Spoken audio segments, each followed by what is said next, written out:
아멘. 할렐루야. 오늘 새벽에도 예배 자리에 나오신 여러분에게 하나님의 크신 은혜가 넘치기를 간절히 소망합니다. 우리는 어제 사무엘상 23장을 통해서 특별히 사무엘상의 23장의 마지막 부분에서 다윗이 사울의 추격 가운데 극적으로 위기를 벗어나게 되었음을 살펴봤습니다. 지금까지의 정세는 계속해서 사울은 다윗을 쫓아오고 다윗은 그것을 피해 도망가는, 그것이 지금까지 우리가 살펴보았던 그런 정세의 형국이었는데요. 그런데 오늘 말씀에서는 특별한 사건을 통해서 마치 전세가 역전되는 듯한 모습을 보게 됩니다. 3절 말씀을 같이 읽겠습니다. 시작. 길가 양의 우리에 이른즉 굴이 있는지라 사울이 뒤를 보러 들어가니라. 다윗과 그의 사람들이 그 굴 깊은 곳에 있더니, 사울에게 다윗이 엔게디 광야에 있다라는 소식이 들렸습니다. 그래서 사울은 3,000명의 사람들과 함께 그 다윗을 쫓아 그곳으로 가게 됩니다. 그런데 사울이 어떤 굴에 이르렀을 때에 뒤를 보러 그 굴에 들어가게 되었는데요. 여기서 뒤를 본다는 말은 잠시 쉬거나 잠을 자는 것을 의미합니다. 사울이 잠시 잠을 자기 위해 어떤 굴에 들어갔는데 하필 들어간 그 굴이 다윗의 사람들이, 다윗과 그와 함께하는 사람들이 숨어 있었던 그 굴이었다라는 것입니다. 마치 영화의 한 장면을 보는 것 같지 않으십니까? 상상을 해보세요. 다윗과 그와 함께하는 사람들이 굴 속에 있는데 자신들을 쫓아오던 그 사울 왕이 그 굴 안으로 들어왔습니다. 모두 숨을 죽이고 사울 왕이 들어오는, 그 사울 왕이 행하는 모든 것을 지켜보고 있습니다. 우리를 죽이려고 하는 그 대적이 내 눈앞에서 무방비 상태로 있는 그 상황 가운데 이것보다 더 좋은 타이밍이 무엇이 있을까요? 4절 말씀에 보면 다윗의 사람들은 지금의 이 상황을 하나님께서 사울을 죽이라고 허락하신 절호의 찬스다라고 그렇게 생각하고 있습니다. 그래서 다윗에게 사울을 지금 죽여야 한다라고 요청하고 있는 것입니다. 그러나 다윗은 사울을 죽이라는 그 사람들의 요청에도 불구하고 그저 사울의 겉옷자락을 조금 베는 것으로 그 모든 상황을 마무리하는 것을 보게 됩니다. 그리고 오히려 자신이 사울 왕의 옷자락을 뱄다라는 그 사실 때문에 마음이 찔려한다라고 오늘 말씀 가운데 그렇게 표현하고 있습니다. 6절 말씀에 보면 제가 읽을 텐데요. 자기 사람들에게 이르되 내가 손을 들어 여호와의 기름 부음을 받은 내 주를 치는 것은 여호와께서 금하시는 것이니 그는 여호와의 기름 부음을 받는 자가 됨이니라 하고 이렇게 말씀하고 있습니다. 여호와의 기름 부은 자를 친다라는 것은 여호와께서 금하시는 것이기 때문에, 그래서 다윗은 사울을 죽일 수 없다라고 지금 말하고 있는 것입니다. 그것도 모자라서 그 옷자락 뱄다라는 그 사실만으로도 그 마음 가운데 찔림이 있어서 지금 괴로워하는 것이 다윗의 모습입니다.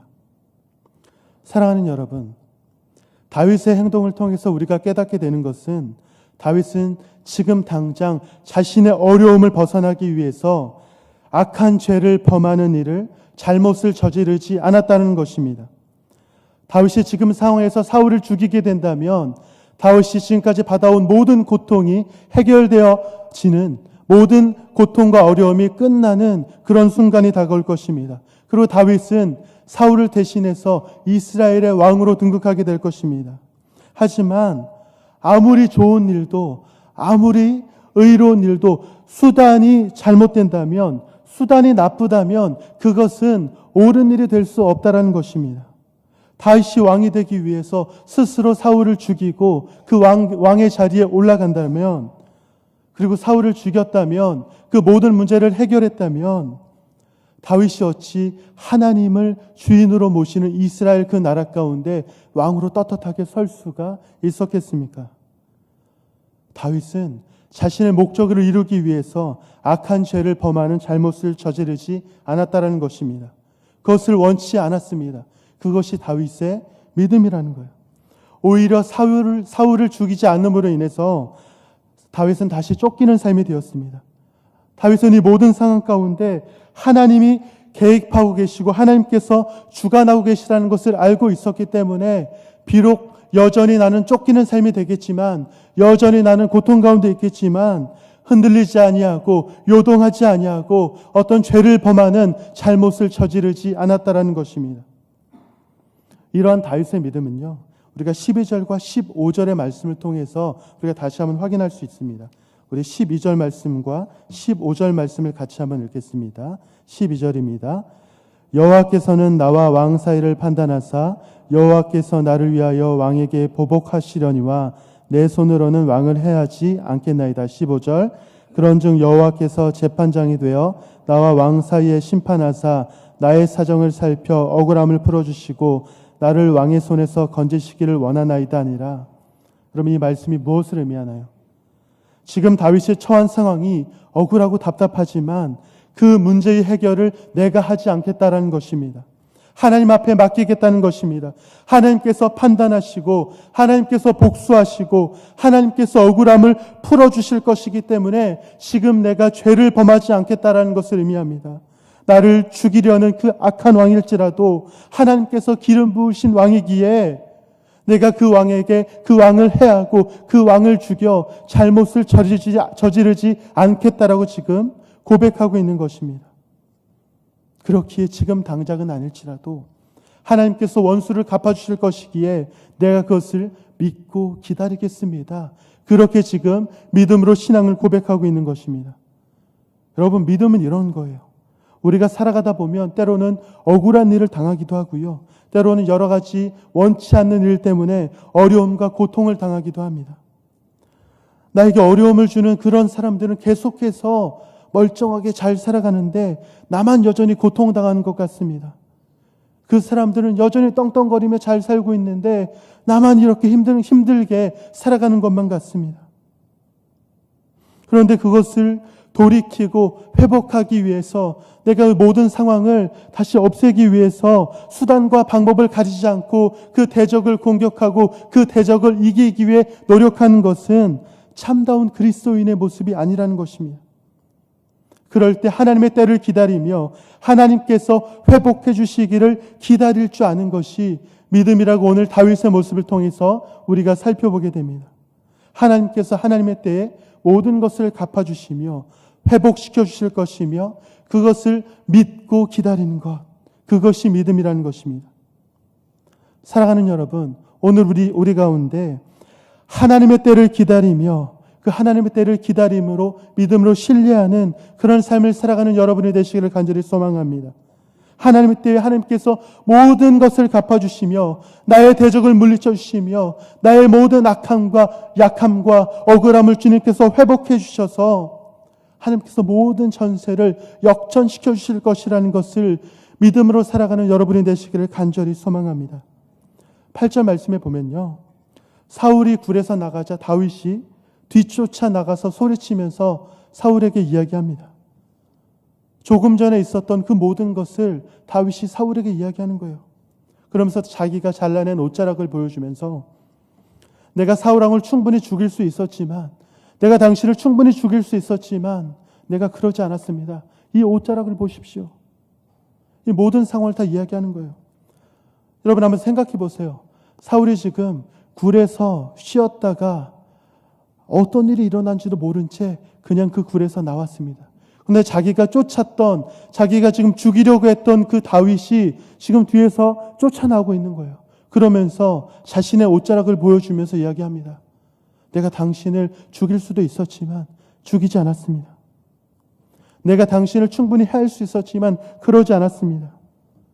그 옷자락을 보면서 사울의 마음이 어땠을까요? 그 옷자락을 보는 순간 그 옷자락이 자신의 생명처럼 보이지 않았을까요? 아, 저 옷자락이 나의 생명이 될 수도 있었겠구나.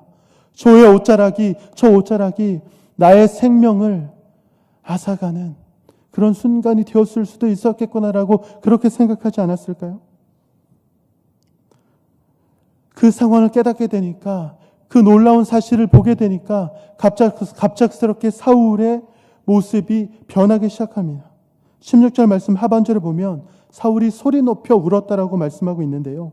소리 높여 울면서 다윗에게 너는 나보다 의로운 사람이다라고 그렇게 고백하고 있는 것입니다. 우리 20절과 21절 말씀을 같이 한번 읽어보겠습니다. 시작.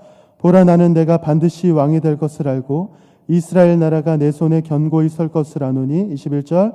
그런즉 너는 내 후손을 끊지 아니하며 내 아버지의 집에서 내 이름을 멸하지 아니할 것을 이제 여호와의 이름으로 내게 맹세하라니라. 갑작스럽게 사울의 반응이 변하였습니다. 비로소 다윗을 쫓던 자신의 행동을 조금 뉘우치는 것처럼 보입니다. 그러면서 지금 사울이 다윗에게 할 수 있는 최고의 축복, 최고의 인정을 하고 있는 거예요. 어떤 축복인가요? 다윗, 나는 내가 왕이 될 것을 안다. 이스라엘 나라가 너의 손에 견고하게 서게 될 것이다. 이것을 내가 안다라고 고백하고 있는 것입니다. 나를 죽이려고 했던 그 대적 사울의 입 가운데 내가 이스라엘의 왕이 될 것이다라고, 너는 이스라엘의 왕이 될 것이다라고 그렇게 축복을 받게 되는, 그렇게 인정을 받게 되는 그 순간 다윗에게는 그 고통과 어려움과 모든 지난 시간들이 위로받는 그런 순간이 되지 않았을까요? 이제서야 인정을 합니다. 이제서야 다윗이 왕이 될 것이라고 사울이 인정하고 있는 거예요. 다윗이 자신보다 의로운 사람이라고 인정하며 다윗이 이스라엘의 왕이 될 것이라고 인정하는 것이 사울의 모습입니다. 하나님을 믿음으로 의지하고 하나님의 때를 기다리며 하나님께 맡겨드렸던 다윗의 믿음이 결국에는 대적이었던 사울에게조차 다윗을 인정하게 하고 다윗을 높이게 되는 결과를 나타나게 되었다는 것입니다. 물론 이후에 우리가 성경 말씀을 보았을 때 사울이 완전하게 그렇게 변한 것은 아니라는 것을 알 수 있습니다. 물론 완전한 인정과 회개가 아니라 할지라도 지금 이 순간만큼은 대적이었던 사울의 입술 가운데, 사울의 입 가운데 다윗을 인정하고 다윗을 높이며 네가 이스라엘 나라의 왕이 될 것이다라고 인정받는 그 모습, 정말 있을 수 없는 그런 일이 지금 이 상황 가운데 사울의 입 가운데 일어나고 있다는 것입니다. 사랑하는 여러분, 우리 그리스도인들이 살아가야 할 모습이 바로 이러한 모습이 아닐까요? 대적에게조차 인정받는 삶, 대적에게조차 칭송받는 삶, 대적에게조차 높임받는 삶, 이것이 바로 우리가 살아가야 할 삶의 모습이지 않을까요? 우리의 삶이 다윗과 같이 대적에게조차 인정받는 삶이 된다면 우리를 어렵게 하고 곤란하게 했던 그 모든 사람에게 인정받는 삶이 된다면, 그들이 우리의 신앙을 보며 우리의 믿음의 모습을 보며 인정하고 높이는 삶이 된다면 우리가 살아가는 삶이 지금보다 조금 더 하나님 보시기에 아름다운 삶이 되지 않겠습니까?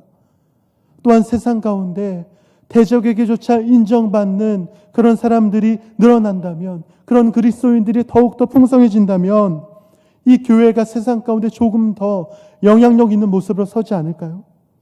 간절히 바라기는 이곳에 있는 우리 모두가 대적에게까지도 인정받는 삶, 대적에게까지도 높임받는 삶, 우리의 믿음을 통해, 우리의 신앙을 통해 대적에게까지도 그렇게 높임받는 삶이 되기를 간절히 소망합니다. 말씀을 좀 정리하겠습니다. 오늘 말씀을 통해서 우리는 고난과 어려움 가운데 처할지라도 내 힘으로 원수 갚으려고 하지 않고 끝까지 하나님을 향한 믿음으로 하나님께 맡겨드리는 다윗의 모습을 보게 됩니다. 우리가 다윗과 같은 상황에 처한다면 우리는 그와 같이 믿음으로 반응할 수 있을까요? 여러분은 그렇게 자신할 수 있으십니까? 간절히 바라기는 우리가 다윗과 같은 상황에 처할 때에 우리 역시 다윗과 같이 그렇게 믿음으로 반응하는 삶이 되기를 간절히 소망합니다. 우리에게 고난과 어려움이 있을지라도 하나님을 믿음으로 말미암아 요동하지 않는 신앙, 요동하지 않는 믿음이 있기를 소망합니다. 그러므로 말미암아 하나님의 때를 기다리며 하나님께서 우리의 대적을 물리쳐 주시고 우리의 모든 억울함과 우리의 모든 약함을 주님께서 회복시켜 주시고 해결해 주실 것이라는 것을 믿는 믿음이 우리 가운데 있기를 간절히 소망합니다. 그런 삶을 살아갈 때에 우리는 대적에게까지도 인정받는, 그렇게 대적에게까지도 높임받는 삶을 살아가게 될 것입니다. 그러므로 말미암아 우리의 모습을 통해 세상 가운데 우리의 믿음이 영향력을 끼치고 더 나아가서 우리의 믿음으로 말미암아 세상이 변화되고 세상이 예수 그리스도로 말미암아 새롭게 되는 놀라운 하나님의 역사하심이 나타나게 될 것입니다. 간절히 바라기는 우리 한 사람 한 사람을 통해서 우리 한 사람 한 사람의 믿음으로 말미암아 우리 교회가, 우리 지역이, 이 세상이 변화되고 새로워지는 놀라운 하나님의 역사가 있기를 간절히 축원합니다. 우리 같이 기도하겠습니다.